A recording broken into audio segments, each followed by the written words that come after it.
Hola a todos, soy el profesor Francisco Olivares Castillo y este video será el último para el primer ciclo de matemáticas en relación a los contenidos de la asignatura para el primer ciclo. ¿Ya? En este video vamos a ver las nociones básicas con respecto a las probabilidades de la página 51 en adelante del libro 6.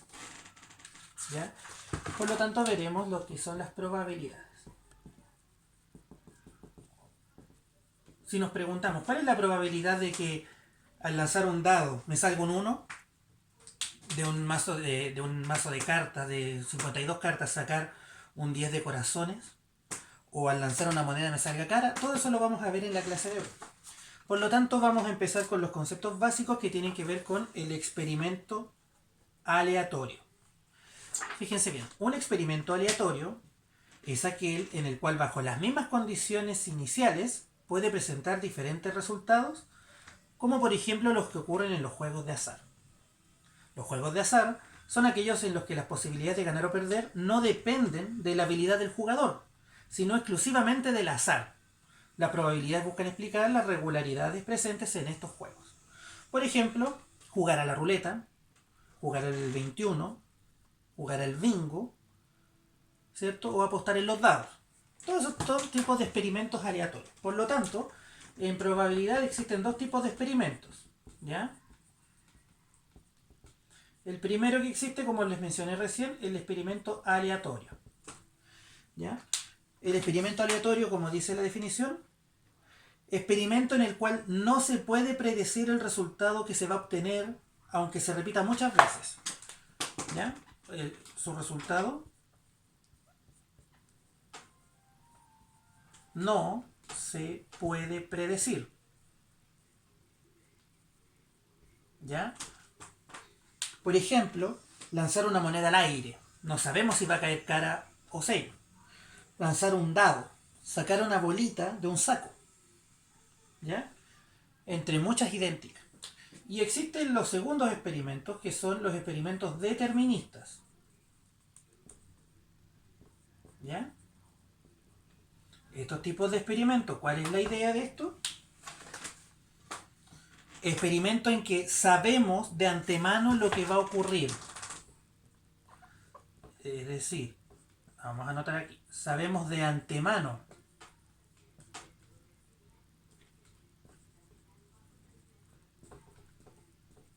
lo que ocurrirá. ¿Ya? Sabemos de antemano lo que va a ocurrir. Por ejemplo, el tiempo en que demora una piedra en caer desde una misma altura. Sacar una galleta de un paquete de criollitas. Escoger un alumno entre los estudiantes de un colegio. Yo sé qué voy a obtener de resultado. Que yo elija un estudiante de un grupo no es resultado del azar, sino que yo llego y lo elijo. Pero si yo lanzo una moneda, no sé el resultado que voy a obtener. Por lo tanto, existen estos dos tipos de experimentos en las probabilidades. Luego existe otra definición, ahora que conocemos los experimentos aleatorios y deterministas, existe la definición de espacio muestral.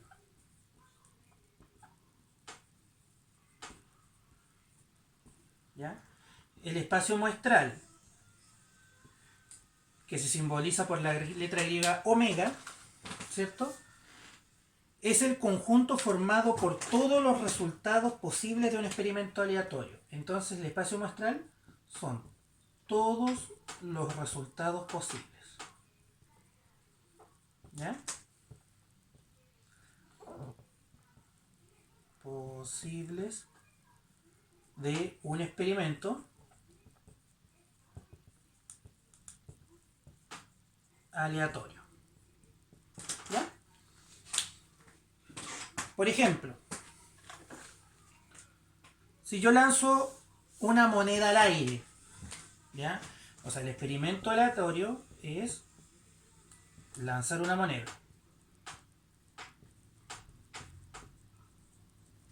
El espacio muestral asociado al lanzamiento de la moneda sería el conjunto formado por cara y sello. ¿Por qué?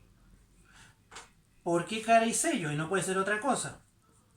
Porque estos son los únicos dos resultados que yo tengo y que me pueden aparecer al lanzar una moneda. Supongamos lo mismo, pero con un dado.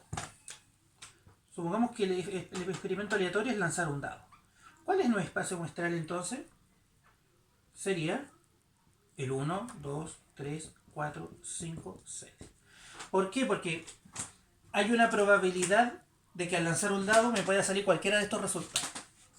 Eso es el espacio muestral. ¿Ya?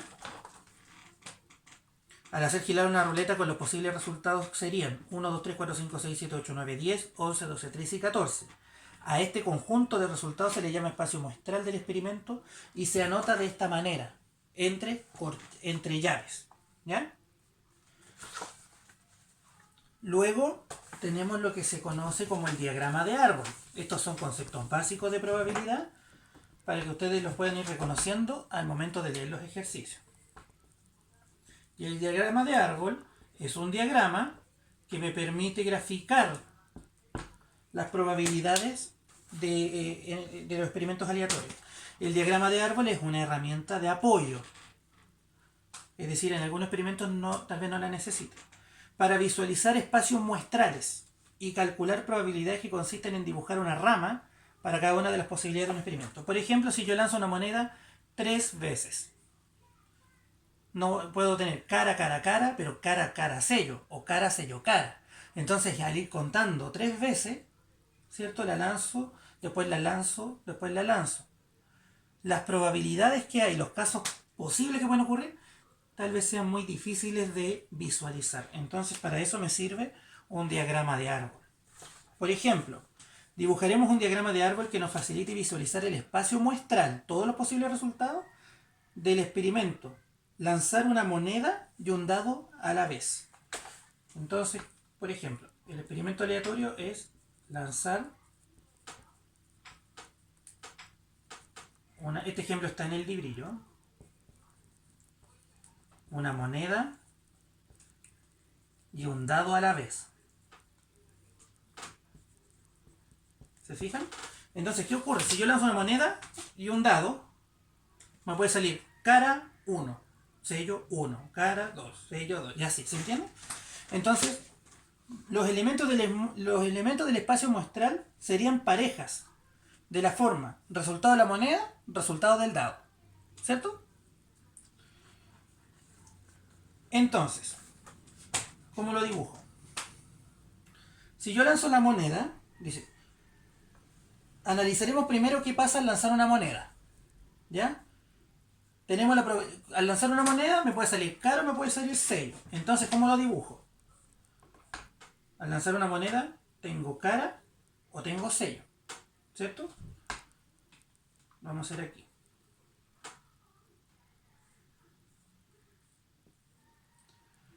Si yo lanzo una moneda, me puede salir cara o me puede salir sello. ¿Cierto? Y eso dibujo las primeras ramas del diagrama de árbol. Ahora, si yo lanzo el dado, ¿ya? ¿Qué pasa? Si obtengo cara, al lanzar el dado me puede salir un número del 1 al 6. ¿Cierto? Si a mí en la moneda me sale cara, me puede salir acá en el dado un 1, un 2, un 3, un 4, un 5 y un 6. ¿Cierto? Vamos a hacer más acá.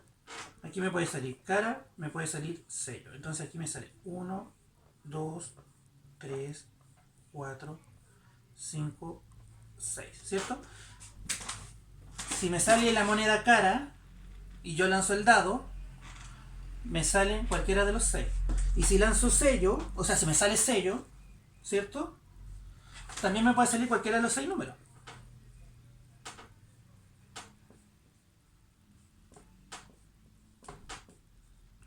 ¿Se fijan? Entonces, ¿qué es lo que ocurre? Ahí usted tiene un diagrama de árbol. Y aquí usted, fíjense en lo que puede obtener. Al lanzar una moneda y un dado a la vez, me puede salir cara y un 1. Cara y un 2. Cara y un 3. Cara 4. Cara y un 5. Cara 6, ¿cierto? Pero también me puede salir sello 1, sello 2, sello y el 3, sello y el 4, sello y el 5, sello 6. ¿Cierto? ¿Y cómo lo hago? Siguiendo las ramas del árbol. Por ejemplo, quiero llegar a cara 1, sería cara 1, sello 6. ¿Se fijan? Entonces todo esto, ¿ya? Todos esos elementos serían mi espacio muestral, porque me puede salir cualquiera de esos resultados al lanzar una moneda y un dado a la vez. Por lo tanto, hay ejercicios en donde usted puede visualizar muy fácilmente el espacio muestral y ejercicios como este en donde le va a costar más visualizar el espacio muestral. ¿Ya? Entonces, por eso es la utilidad del famoso diagrama de árbol. Hasta ahí vamos a poder resolver hasta la página 56. ¿Ya? Ahora vamos a ver otro concepto que se llaman los sucesos. ¿Qué es un suceso? Un suceso es un conjunto de resultados posibles de un experimento aleatorio. Entonces es un conjunto de resultados posibles.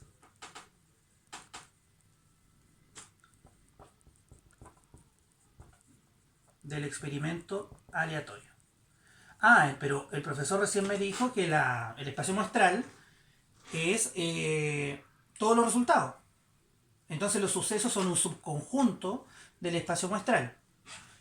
Por ejemplo, si en un dado, ¿ya? Si al lanzar un dado, el experimento aleatorio es lanzar un dado, ¿cierto? ¿Cuál es la probabilidad? No, mentira. Quiero saber el suceso A, ¿ya? Que es obtener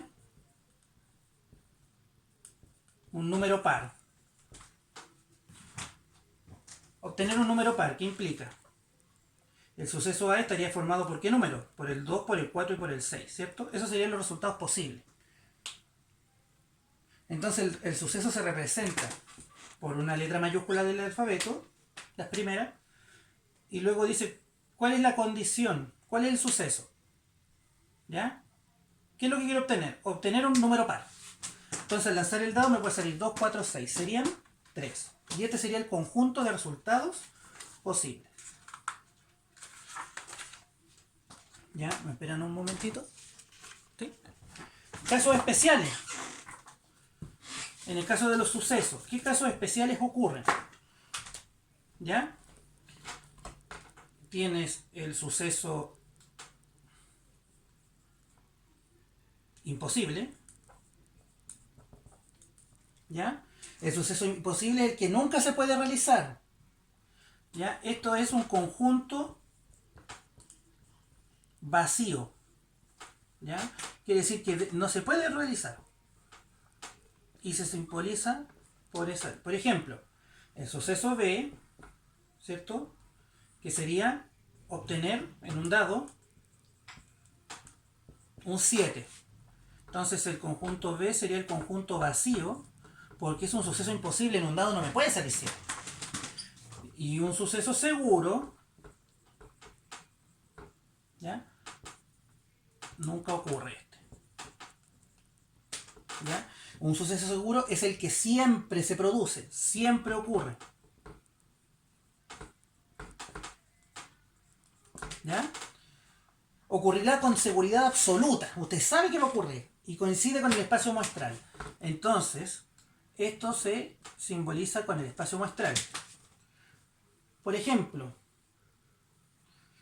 que el suceso C sea obtener un número menor o igual que 6 en un dado.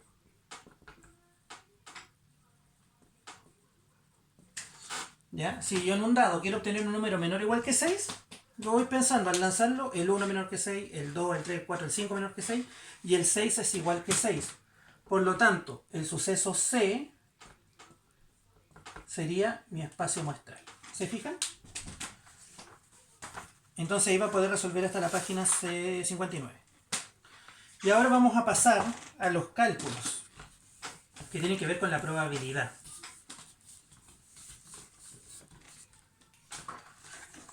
Voy a leer.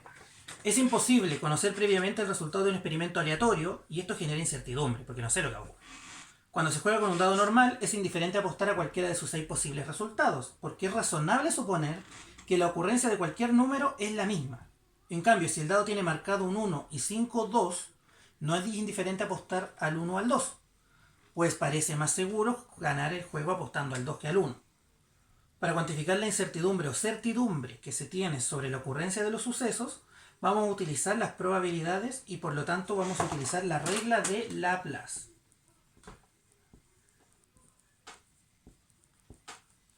La regla de Laplace me sirve para poder calcular probabilidades.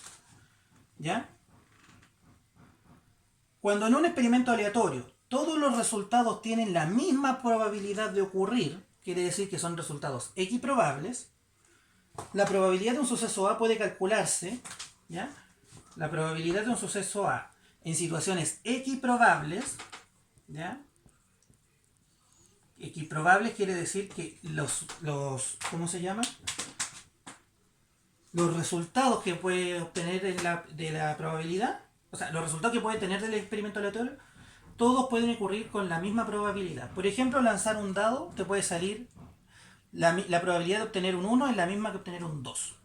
La probabilidad de obtener cara es la misma que la probabilidad de obtener cruz, ¿cierto? O 6. Entonces, la probabilidad de un suceso A, ¿ya? Se puede calcular como una división. ¿Entre quién? Entre el número de casos favorables a A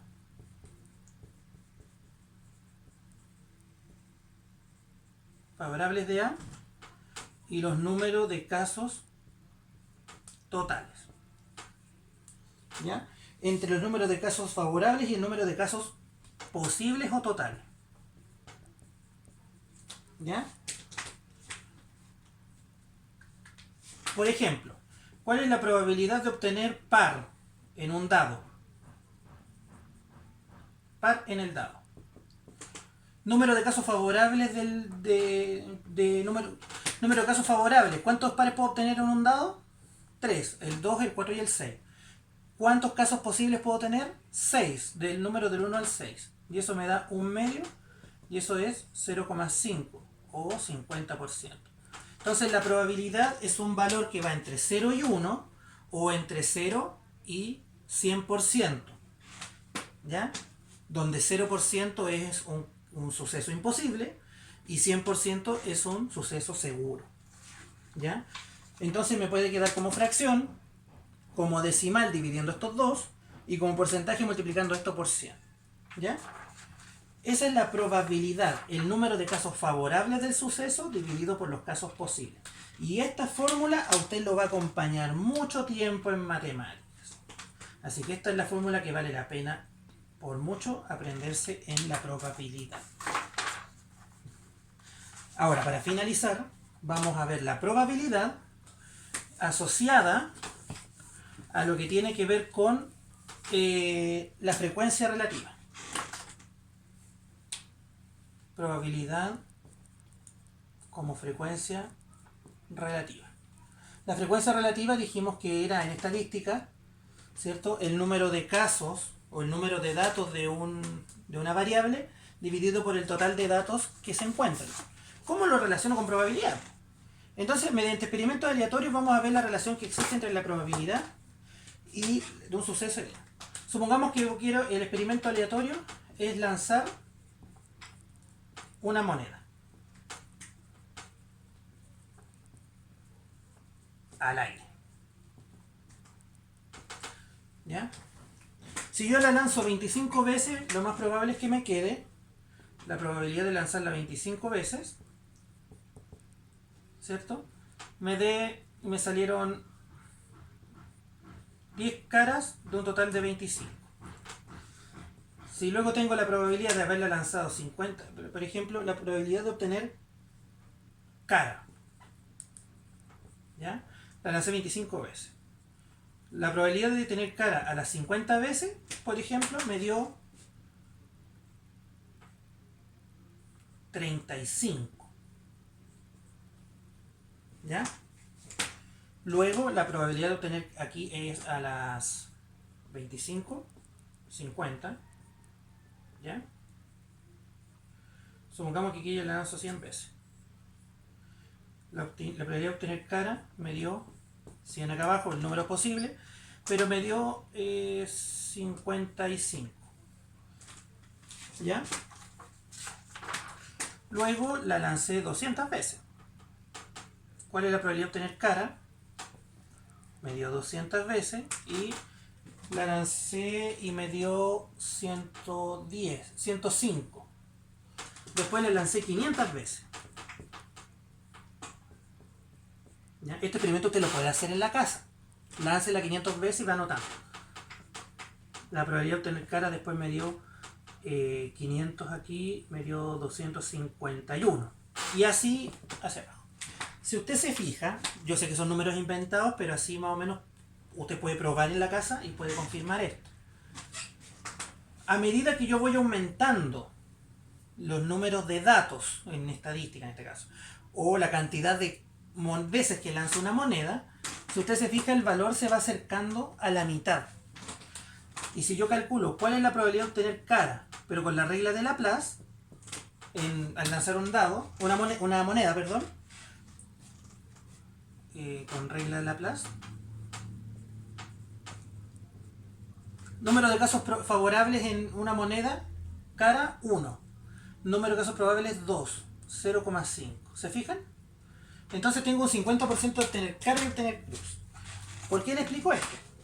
Porque al relacionar, fíjense bien, estos valores con la fórmula, al repetir muchas veces el experimento, la probabilidad de obtener el suceso se acerca a lo que yo obtengo con la fórmula. Y eso se llama la famosa ley de los grandes números. La ley de los grandes números corresponde al hecho de que la frecuencia relativa de un suceso, quiere decir la cantidad de datos o situaciones que me favorecen a mí sobre el total, se acerca a su probabilidad a medida que aumenta el número de experimentos realizados. Si yo hago 1000, lo más probable es que más me vaya acercando al 0,5. Si yo hago 10.000, me voy a acercar mucho más al 0,5. ¿Se fijan? Entonces, la frecuencia relativa, que es la cantidad de datos sobre el total, al realizar muchos experimentos aleatorios, ese valor que yo obtengo se va a acercar a la probabilidad del suceso definida por Laplace. Y eso se llama la ley de los grandes números. Y eso, queridos estudiantes, ha sido el contenido de las clases de matemáticas para el primer ciclo. Ha sido un gusto compartir estos videos y también compartir las dudas y consultas que tienen. Y les recuerdo siempre que están los videos para que usted los pueda ver y pueda ir reforzando los contenidos. Sin más que agregar, yo me despido. Soy el profesor Francisco Olivares Castillo y nos vemos en una próxima oportunidad.